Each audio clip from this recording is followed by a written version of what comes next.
When I pray, I say Allahu Akbar and I'm standing, right? When I'm standing, tell me, what does shaitan do? What does he do to my mind? He makes it wander, right? So it's moving this way, it's moving that way. I start thinking, oh no, I forgot to turn off the stove. All right, Alhamdulillah Rabbil Alameen Ar-Rahman. Why? Because the stove is on. No, chill, relax. Shaitan is making you think things. Someone says, let me pray. But you know what? Now when you start, then you start thinking, you see, the time is like this. All sorts of thoughts come to your mind. Tell me, that prayer, you think it's going to help Allah? No way. Even if you had full concentration, it's not going to help Allah. It's going to help you. When you are done with your prayer, you did your best, right?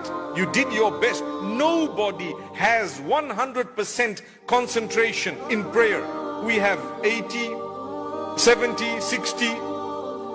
I think when you go below 50, then there is a problem, right?